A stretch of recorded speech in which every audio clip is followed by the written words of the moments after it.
Kamusta kayo mga newbies?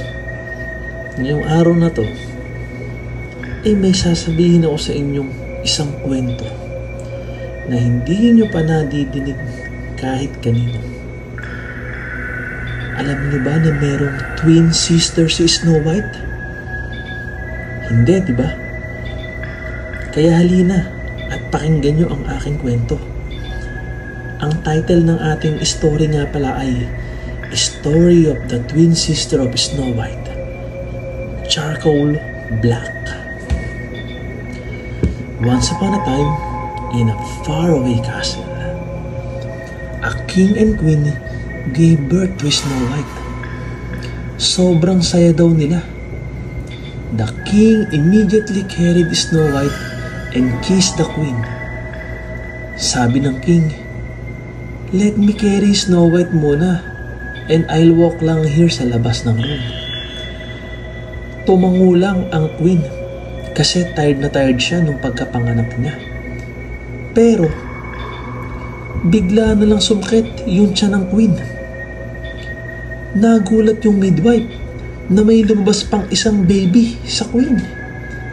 At pagkatapos nun, bigla na lang nawalan ng malay yung queen. Kaya hindi na niya nakita yung isa pa niyang anak. Kaya nung pagkagising niya, akala lang niya nagdi-dreams siya. Kasi nga, nawala na siya ng malay dahil nga sa sobrang sakit nung naramdaman niya. Ngayon, nung nakita daw ng midwife yung baby, nagulat ito. Kasi si Snow White napakaputi. Pero yung pang second na baby, napakaitim daw. Ang sabi daw ng midwife, parang isinumpa yung baby. Kaya ang ginawa niya, kinuha daw niya ito at itinago sa isang room bago pa man pumasok yung king para hindi makita. Kasi naisip niya, baka daw i-kill ng king yung baby dahil nga baka akalain nila ay may sumpa ito. Kaya itinago niya. Kaya ngayon, nung pagpasok ng king, wala silang kaalam-alam na meron palang twin si Snow White. Ngayon, umalis na ng castle yung midwife. At habang bumabiyahe ito, ay biglang may humarang sa kanya. Mga bad guys. Ang leader ng mga bad guys na to ay yung witch. Nakita ng witch yung baby. Ngayon, ang sabi ng midwife, "Don't hurt me.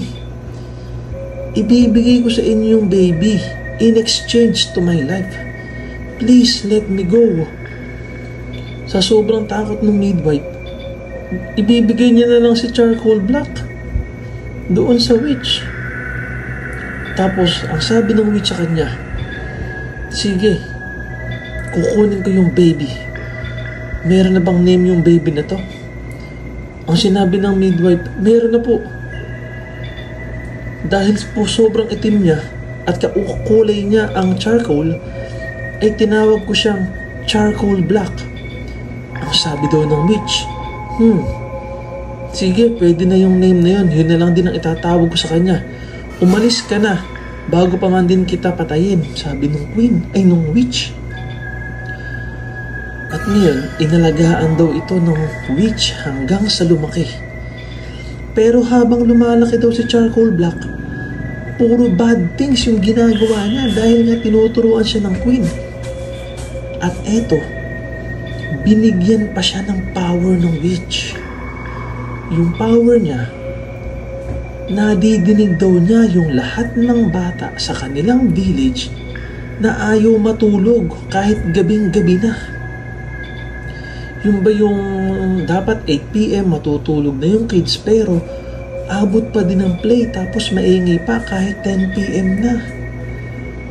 Nadidinig daw pala yun ni Charcoal Black.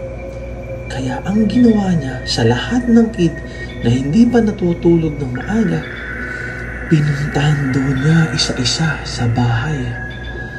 Hindi na daw, nagugulat na lang daw sila dahil paano daw nakakapasok si Charcoal Black kahit nakalak lahat ng door at windows nila. May makikita na lang daw silang shadow sa labas ng door nila at may maririnig silang footstep at magnanak ito. Matatakot ngayon lahat ng kid.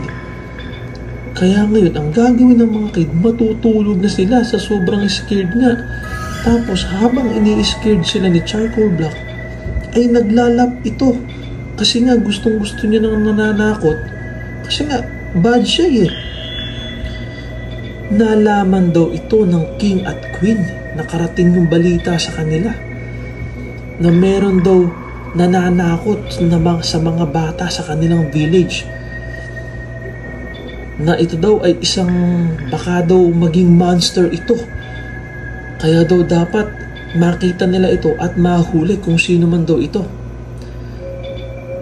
Nabitin ba kayo mga kids sa ating kwento? Mag-like at subscribe lang kayo sa akin at para makasubaybay kayo sa ating episode 2 ng ating kwento. Maraming salamat. Bye-bye.